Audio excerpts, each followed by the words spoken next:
السلام علیکم ناظرین، میں میاں انوار اللہ کرام ایڈوکیٹ آپ کو اپنے پیج پر اور چینل پر خوش آمدید کہتا ہوں۔ حضرات محترم، فیصل واڈا جو سابق موجودہ سینیٹر اور سابق وزیر ہیں، ان کے لیے بہت بڑی خبر آئی ہے سپریم کورٹ سے۔ سپریم کورٹ نے ان کی اپیل کو، درخواست کو مسترد کرتے ہوئے کہا ہے کہ آنے والا جو انتخاب ہے سینٹ کا، اس کو ہم روک نہیں سکتے، بعد میں فیصلہ بعد۔ اسی طرح آپ کو یاد ہوگا کہ جنرل پرویز مشرف کو بھی سپریم کورٹ نے الیکشن میں حصہ لینے کی اجازت دے دی تھی اور بعد میں کہا تھا کہ ہمارے فیصلے کے وہ پابند ہیں، لیکن آپ کو پتہ ہی ہے کہ پابندی کس قسم کی ہونے والی ہے۔ اور دوسری اہم بات یہ ہے کہ محترم وزیر اعظم پاکستان نے اپنی حکومت کی خوبیوں اور کمالات کو ذکر کیا ہے۔ انہوں نے ذکر کیا ہے کہ ریمیٹنس میں اضافہ ہوا، ہمارے گروتھ ریٹ میں اضافہ ہوا، ہمیں بہت سی کامیابیاں حاصل ہوئی ہیں سیاسی شعبے کے اندر اور معاشی شعبے کے اندر۔ پاکستان میں افراط زر کو کنٹرول کیا گیا ہے، ریمیٹنس جو فورن ہے اس میں اضافہ ہوا ہے، گروتھ ریٹ میں اضافہ ہوا ہے، پاکستان نے کئی شعبوں میں ترقی کی ہے، لیکن عملی طور پر ذرا لوگوں کو اور طرح کی مشکلات درپیش ہیں۔ پھر محترم وزیر اعظم نے یہ بات بھی کہی ہے جو سمجھنے والی ہے کہ وزیر اعظم صاحب نے عدلیہ کو مخاطب کرتے ہوئے کہا کہ کیا یہ ممکن ہے کہ آپ کے گھر والوں کے بارے میں اس طرح کیچڑ اچھالا جائے جس طرح میری اہلیہ کے بارے میں کیچڑ۔ میں یہ سمجھتا ہوں کہ وزیر اعظم کو اس قسم کے ریمارکس دینے سے زیادہ احتیاط برتنی چاہیے۔ وہ آپ قانون سازی کریں، اگر قانون انسانوں کے بنیادی حقوق کے خلاف ہوگا تو عدالتوں کے اس بات کا حق اصل ہے، وہ بھی آئین نے حق دیا ہے۔ اگر کوئی قانون بلکہ کوئی آئینی امینڈمنٹ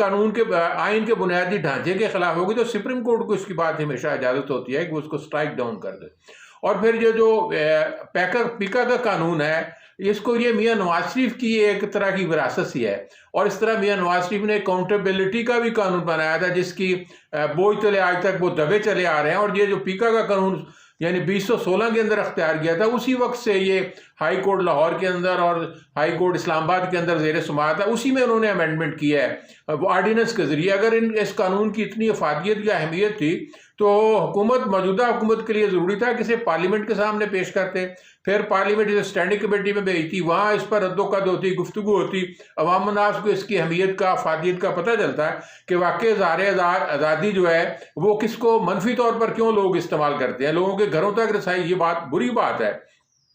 کہ لوگ سیاسی معاملات کو یا اصولی موقف اختیار کرنے کے بجائے لوگوں کے گھروں تک پہنچتے ہیں۔ وزیر اعظم کی یہ بات تو درست ہے، لیکن یہ سب پر لاگو ہوتی ہے، تو اس کے لیے نان بیلیبل آفینس قرار دینا اور سزا میں اضافہ کرنا یہ بظاہر مناسب نہیں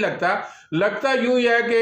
عدالت کا موڈ یہ ہے کہ حکومت کو اس قانون کو واپس لینا چاہیے، اور اس کے لیے جو ڈیفامیشن لاز ہمارے قانون کے اندر موجود ہیں، عدالتوں کو ایسے اختیارات پہلے سے موجود ہیں، وہ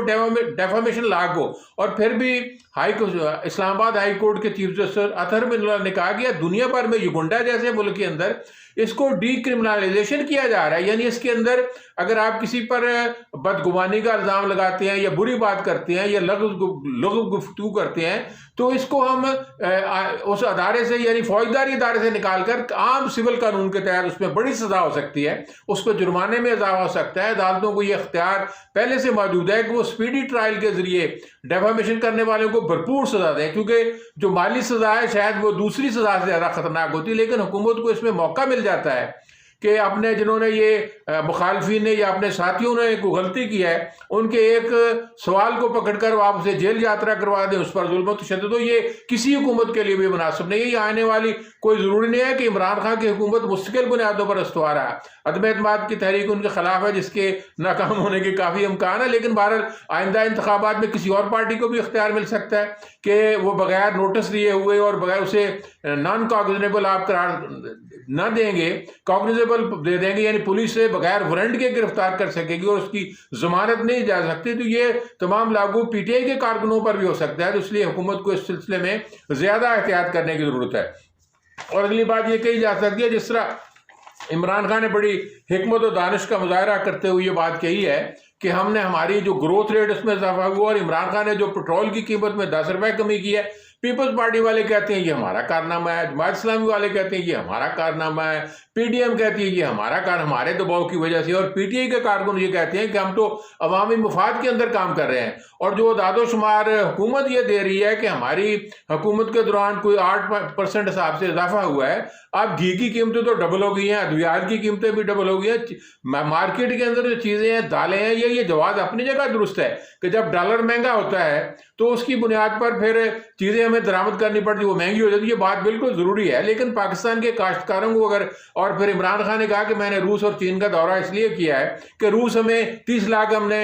گندم خریدنی ہے من، اور اس کے بعد یہ بھی کہا گیا کہ ہم روس 30% گیس دنیا کی بات، ہم نے گیس کے معاملات بھی حل کرنے ہیں. لیکن یہ بات بالکل ضروری ہے، ہمیں روس سے اور چین سے بھرپور تعلقات قائم رکھنے چاہیے. لیکن آپ سب کو یاد ہے کہ آئی ایم ایف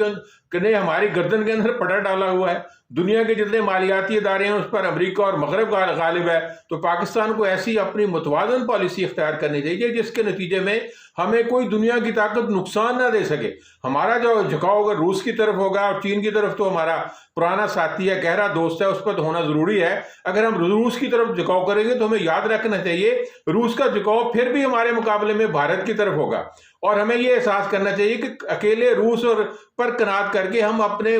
مالی معاملات کو درست نہیں کرتے، کیونکہ ہمیں مالی معاملات آئی ایم ایف سے، ورلڈ بینک سے اور اسلام بینک سے ملتے ہیں، جن کے مالیاتی اداروں کی سربراہی امریکہ کر رہا ہے. امریکہ بے شک اپنے دوستوں کو دھوکہ دیتا ہے، لیکن ہمیں اپنے مفادات کو سامنے رکھتے ہوئے خارجہ پالیسی کے اندر توازن اختیار کرنا چاہیے. واقعنا والحمدللہ رب العالمین.